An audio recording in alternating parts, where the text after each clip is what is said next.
Welcome to the West Wing Week, your guide to everything that's happening at 1600 Pennsylvania Avenue. This week, the First Lady brought Let's Move to the Summer Olympics.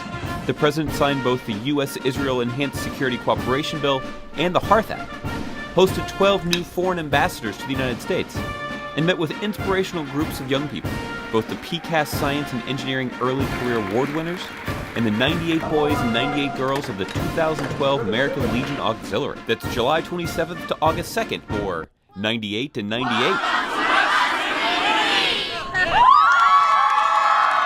On Friday, the President signed the United States-Israel Enhanced Security Cooperation Act, which will further deepen our security relationship with Israel. Unshakable commitment to Israel.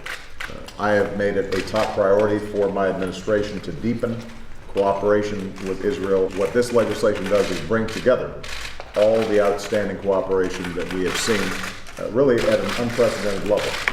There you go. Thank you. Good work. Thank you, Mr. President. For some context on this bill, we sat down with Deputy National Security Advisor Ben Rhodes to take a look at the roads ahead. Hello. The bill that the President just signed deepens the already very close relationship between the United States and Israel by expanding our security cooperation and providing Israel with greater access to United States military equipment and technology going forward. This builds on what has been an unprecedented relationship between the United States and Israel under this administration. And it also builds on a range of very close and high-level contacts that we've had recently, with the Secretary of State going to Israel, the National Security Advisor going to Israel, and the Secretary of Defense headed out to Israel in the coming days. As the President has often said, the relationship between the United States and Israel is one of shared interest, but we also know it's one of shared values, given that we are bound together as two democracies and as countries that have deep ties among our people and among the many shared interests that the United States has with the Israeli people. So we're proud of this bipartisan bill that the President was able to sign, and we very much look forward to expanding on that cooperation going forward. That afternoon, the President visited with members of the American Legion Auxiliary while they were attending the 66th Annual Boys and Girls Nation in Washington, D.C., greeting every single one with their choice of handshake, hug, or fist bump. He met with all of the 98 boys and 98 girl senators from across the nation. Mr. President, it's an honor to be a citizen of this country under your leadership. Thank you.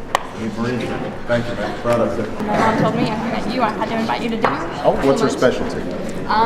Rice and chicken and stir fry and all that good stuff. I like so that. if you like I'll try Asian that. food. Yeah, it sounds healthy. Following the pictures, handshakes, and some tears, all 98 and 98 of them were outside to watch the President board Marine One on the South Lawn. Over the weekend and across the pond, the First Lady led a delegation to the 30th Summer Olympic Games in London. She brought Let's Move to the Winfield House, the U.S. Ambassador's residence, where David Beckham gave her a few pointers on how to bend it around SpongeBob. Being an Olympian isn't just about winning a gold or setting a record. It's about pushing yourself, right? On Monday, the President demonstrated the latest step in his commitment to encouraging economic growth by signing into law the Helping Expedite and Advance Responsible Tribal Home Ownership, or Hearth Act. This legislation promotes greater tribal self-determination and will help create jobs in Indian country by allowing tribes to lease restricted lands for residential, business, public, religious, educational, or recreational purposes without the prior approval of the Secretary of the Interior. Later, 12 foreign ambassadors and their families arrived at the South Portico of the White House to mark the formal beginning of their service in Washington, D.C.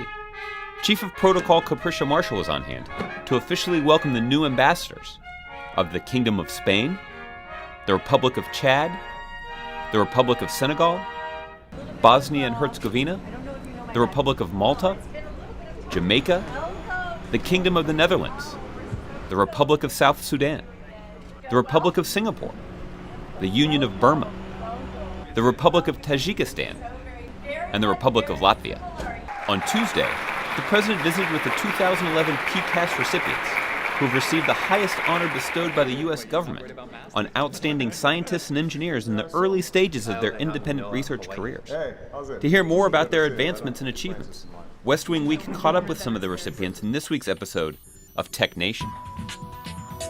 It turns out that Higgs does give mass to a lot of the particles that we know about, except for neutrinos. We are interested in how DNA intertwines and entangles inside cells or inside viral heads, for example. Our laboratory studies the mental health and the living functional brains of soldiers after they have returned from war. What I'm here for today is a particular field of materials physics known as complex oxides, and particularly multiferroic oxides. And a major question in the field for a number of years has been what determines which synapse stays and which synapse goes. And that's actually the question my lab's been addressing. My area of specialty is in developing new ways to make materials for applications in renewable energy. And in particular, I work on rechargeable batteries, solar cells, and hydrogen storage. So what's really cool is that we can look at the Earth on this large scale, include all of the systems that really make up our living planet, and look at how things interact with each other. To find out more information on any of these topics or to see complete videos of these events, go to whitehouse.gov. And thanks again for checking out your West Wing Week.